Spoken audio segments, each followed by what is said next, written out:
असम की पॉलिटिक्स में ड्रामा कभी कम नहीं होता, लेकिन इस बार जो अनफोल्डिंग हो रहा है वो सिर्फ एक रूटीन पॉलिटिकल स्पैट नहीं लगता। ये एक full blown legal political confrontation बन चुका है, जहां कोर्ट रूम और कैंपेन ग्राउंड दोनों पैरेलल बैटल ग्राउंड्स बन गए हैं। गुवाहाटी की सिविल कोर्ट का रीसेंट ऑर्डर इस टेंशन को और भी शार्प बना देता है। कोर्ट ने कांग्रेस के 3 सीनियर नेताओं यानी कि गौरव गोगोई, भूपेश बघेल एंड जितेंद्र सिंह के खिलाफ एक टफ ऑर्डर पास किया है, और वो भी असम के चीफ मिनिस्टर हेमंता बिश्वा शर्मा के 500 करोड़ के डेफेमेशन सूट में। जी हाँ व्यूअर्स, असम की रीसेंट कंट्रोवर्सीज और पॉलिटिकल स्लगफेस्ट के चलते एक प्रेस कॉन्फ्रेंस में कांग्रेस लीडरशिप ने चीफ मिनिस्टर पर करप्शन और इलीगल लैंड ओनरशिप के सीरियस एलिगेशंस लगाए।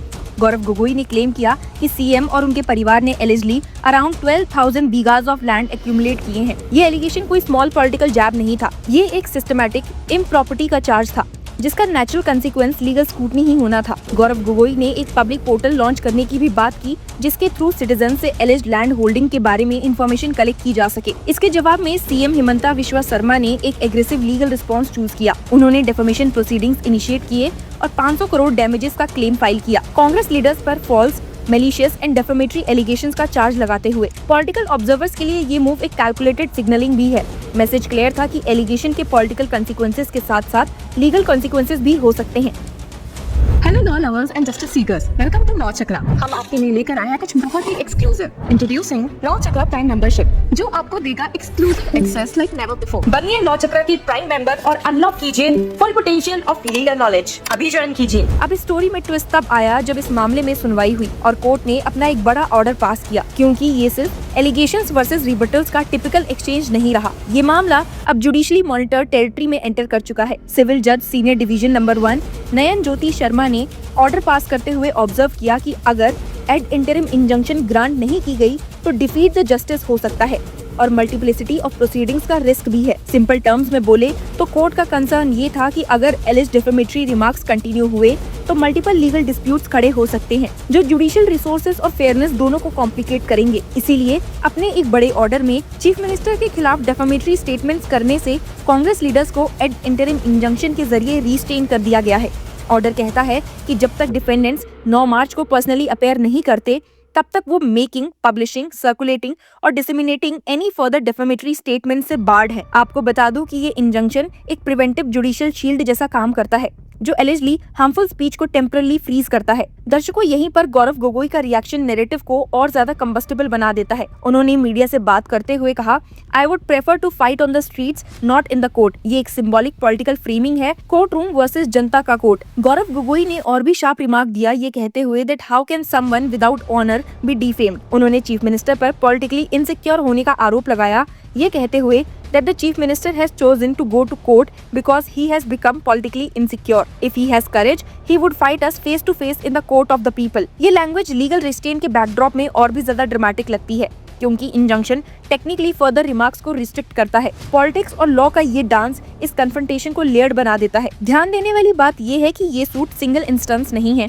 जो इस समय असम पॉलिटिक्स का पार्ट हो। सुप्रीम कोर्ट में भी इस वीक कई केसेस देखने को मिले हैं जो असम चीफ मिनिस्टर के डेरोगेटरी रिमार्क्स को लेकर फाइल हुए हैं और उन्हें हेट स्पीच ज्यूरिस्प्रूडेंस का हिस्सा बताया जा रहा है। प्रीवियस हियरिंग में सीजे सूर्यकांत ने उन सभी केसेस को सुनने के लिए एग्री भी किया है। और तो और एक पॉलिटिकल बेंटर के चलते गौरव गोगोई के बच्चों को भी टारगेट किया गया। साथ ही juvenile justice, care and protection of children act, supreme court, police complaint और जेनोसाइड इंसाइट करने तक के एलिगेशंस उठाए गए हैं। दर्शकों, इस कन्फ्रंटेशन का सबसे डिस्टर्बिंग और सेंसिटिव पहलू तब सामने आया जब चीफ मिनिस्टर हेमंता बिश्वा शर्मा ने पब्लिकली ये कह दिया कि गौरव गोगोई अपने माइनर बच्चों की नेशनैलिटी और रिलीजन चेंज करने के लिए लीगल एक्शन फेस कर सकते हैं। ये एक ऐसा स्टेटमेंट था जो सीधा 2 बच्चों यानी कि एक 5 साल का और एक 9 साल को पब्लिक डिस्कोर्स के सेंटर में लाकर खड़ा कर देता है। जब असम चीफ मिनिस्टर ये कहे कि जुवेनाइल जस्टिस कोर्ट का दरवाजा खटखटा सकते हैं ताकि क्लैरिटी मिल सके कि क्या पेरेंट्स को अपने माइनर बच्चों के रिलीजन या नेशनैलिटी चेंज करने का अधिकार है या नहीं, तब ये कंट्रोवर्सी नॉर्मल पॉलिटिकल रिटोरिक से बाहर निकल जाती है। चीजें तब और ज्यादा एस्केलेट हो गई जब गौरव गोगोई ने शार्प रिस्पांस देते हुए कहा कि स्टेट गवर्नमेंट ने उनके बच्चों के पर्सनल डिटेल्स पब्लिक डोमेन में ला दिए हैं। गौरव गोगोई ने कहा कि अगर जरूरत पड़ी तो इस मुद्दे को दिल्ली में जुवेनाइल जस्टिस एक्ट के तहत उठाया जाएगा। लेकिन इस वार्निंग पर पीछे हटने के बजाय सीएम शर्मा ने उसे ओपनली वेलकम किया। सीएम शर्मा ने कहा, if Gaurav Gogoi goes to juvenile justice court, I welcome it. The debate will become wider. There will be clear decision on whether parents can convert a child's religion from Hinduism to Christianity. अगले chapter में story का एक और volatile layer SIT probe का disclosure था। Chief minister Himanta विश्व शर्मा ने publicly finding share किए, जहां गौरव गोगोई की वाइफ पर एलिज्ड FCRA वायलेशंस का रेफरेंस दिया गया।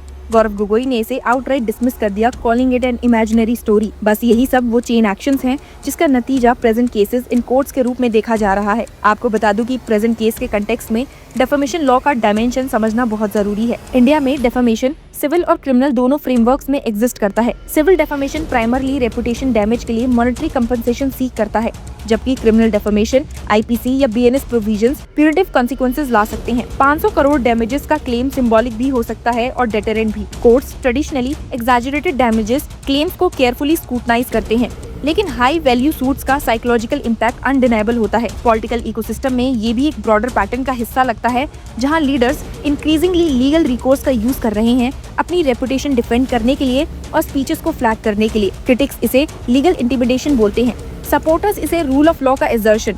इंटरप्रिटेशन लार्जली पॉलिटिकल लेंस पर डिपेंड करता है। असम ग्रेजुअली 2026 असेंबली इलेक्शंस की ओर मूव कर रहा है। इलेक्शन सीजन से पहले नैरेटिव कंट्रोल सबसे बड़ा एसेट होता है। Allegations, defamation suits, SIT disclosures सब एक लार्जर परसेप्शन वॉर का हिस्सा बन सकते हैं। असम की पॉलिटिक्स हिस्टोरिकली पर्सनैलिटी ड्रिवन रही है और CM Himanta versus Gaurav Gogoi rivalry इस ट्रेंड को और एम्पलीफाई करती है। गौरव गोगोई ने असम पुलिस पर भी बायस का आरोप लगाया। उन्होंने क्लेम किया कि कांग्रेस IT सेल एम्प्लॉइज को बीइंग समन डेली किया जा रहा है, जबकि आम नागरिक एलिजिबली FIR रजिस्ट्रेशन के लिए स्ट्रगल कर रहे हैं। उनका रिमार्क था, we have seen remarkable speed when it comes to acting against Congress workers और ऑपोजिशन लीडर्स। इस नैरेटिव में एक सटल कॉन्स्टिट्यूशनल अंडरटोन भी है। Democratic politics fundamentally free speech और अकाउंटेबिलिटी पर थ्राइव करती है, लेकिन फ्री स्पीच एब्सोल्यूट नहीं है। पॉलिटिकल एलिगेशंस का थ्रेशोल्ड क्या होना चाहिए, लीगल रिस्ट्रेन का स्कोप कितना होना चाहिए, डेमोक्रेटिक डिबेट और रेपुटेशनल राइट्स के बीच लाइन कहाँ ड्रॉ होती है। 9 मार्च का कोर्ट अपीयरेंस एक प्रोसीजरल माइलस्टोन होगा, लेकिन पॉलिटिकल थिएटर उससे पहले ही फुल स्विंग में है। असम की पॉलिटिक्स अब सिर्फ स्लोगन्स और स्पीचेस तक लिमिटेड नहीं रही। ये एफिडेविट्स, इंजंक्शन, प्रॉब्स और परसेप्शन बैटल का हाइब्रिड एरिना बन चुकी है। अब शायद इसी पूरी कहानी का सबसे टेलिंग एस्पेक्ट ये है कि दोनों साइड्स अपने अपने कोर्ट्स चूज कर रही हैं। एक तरफ जुडिशरी का कोर्ट, दूसरी तरफ जनता का कोर्ट। डिसीजन किस कोर्ट का ज्यादा लास्टिंग इम्पैक्ट छोड़ेगा, ये असम की इवॉल्विंग पॉलिटिकल स्टोरी का नेक्स्ट चैप्टर डिसाइड करेगा। So stay tune with us to get next update on these cases.